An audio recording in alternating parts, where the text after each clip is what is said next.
ગામડું એટલે માત્ર ધૂળ અને ગારો નહીં, પણ લાગણીઓનો મેળો. સવારના 4 વાગ્યે જ્યારે ઘંટીનો અવાજ સંભળાતો, વલોણાના ઘમઘમ અવાજ સાથે સવાર પડતી, ત્યારે આખું વાતાવરણ પવિત્રતાથી ભરાઈ જતું. એ સમયે અલાર્મની જરૂર ન હતી પડતી. પક્ષીઓનો કલરવ અને ગાયોના ભાંભરવાનો અવાજ જ આપણને જગાડી દેતો. બાળપણમાં આપણી પાસે મોંઘા રમકડા ન હતા, પણ એ જૂના ટાયરને લાકડીથી ફેરવવાની જે મજા હતી ને, એ આજે લાખોની કારમાં પણ નથી. ચોમાસામાં ભરાયેલા ખાબોચિયામાં કાગળની હોડીઓ તરતી મૂકવી, વરસાદમાં નહાવા માટે રસ્તા પર નીકળી પડવું, અને માટીની એ ભીની સુગંધ, એવું લાગે છે કે જાણે એ બધું હમણાં જ બન્યું હોય.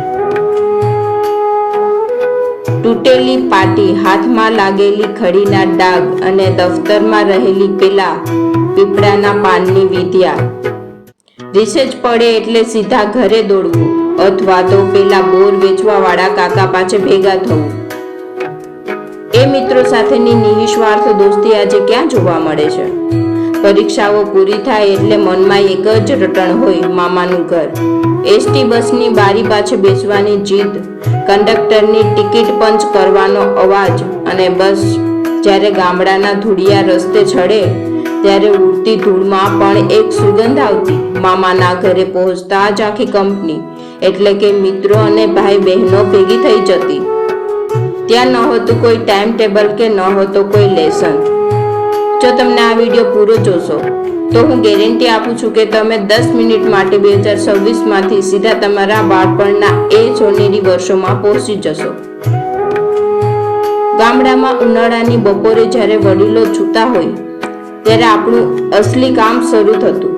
સાનામાના ઘરની બહાર નીકળી જવું, પડોશીના વાડામાં જઈને કાશી કેરીઓ તોડવી, અને જો પકડાઈ જઈએ તો એક શ્વાસ ત્યાંથી ભાગવું. એ કાચી કેરી પર મીઠું મરચું ભભરાવીને ખાવાનો સ્વાદ આજે 5 સ્ટાર હોટલના સ્ટાર્ચમાં પણ નથી. મિત્રો, જો આ વાતો સાંભળતા સાંભળતા તમને પણ તમારા બાળપણનું એ ગામડું અને એ જૂના દિવસો યાદ આવી ગયા હોય તો એક કમેન્ટ જરૂર કરજો કે તમને તમારા ગામડાની સૌથી વધુ કઈ વાત યાદ આવે છે.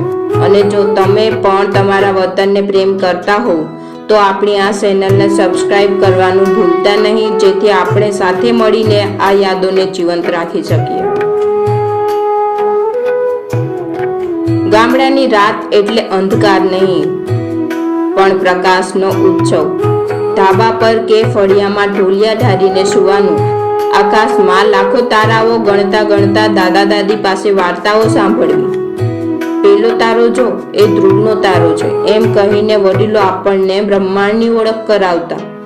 વીજળી જતી રહે ત્યારે ફાનસના અંજવાળે કરેલી વાતો, અને દિવાલ પર હાથના પડછાયાથી બનાવેલા પશુ પક્ષીઓના આકારો, એ સાચું મનોરંજન હતું.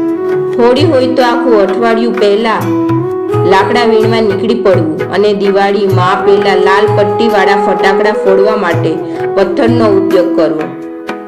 નવરાત્રીમાં શેરી ગરબામાં મોડી રાત સુધી રમવું, અને પછી થાકીને પ્રસાદી ખાઈને સૂઈ જવું. એ વખતે તહેવારોમાં દેખાડો ન હતો, પણ શુદ્ધ આનંદ હતો. નદીમાં પડતું મૂકવું, ઝાડ પર વાંદરાની જેમ સડી જવું, અને પતંગિયા પાછળ આખા ખેતરમાં દોડવું. પગમાં કાંટા વાગતા પણ એની વેદના કરતા પતંગિયું પકડવાની જીદ મોટી હતી. એ સમયે આપણે પ્રકૃતિના ખોળામાં ઉછર્યા હતા, એટલે જ કદાચ આજે પણ એ માટીની ખેંચાણ આપણને જીવંત રાખે છે. અંતમાં તો એટલું જ કહીશ કે આપણે ભલે ગમે તેટલા મોટા માણસ બની જઈએ, ગમે તેટલા મોટા શહેરમાં સ્થાયી થઈ જઈએ, પણ દિવસના અંતે તો મન એ જ ગામડાના પાદરે જઈને અટકે છે.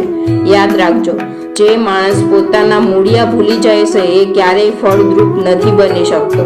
તો ચાલો ફરી મળીશું ગામડાની આવી જ કોઈ બીજી વાતો સાથે કોઈ બીજા ભાગમાં. ત્યાં સુધી તમારા વતનની યાદોને હૈયે સાચવી રાખજો. આવજો.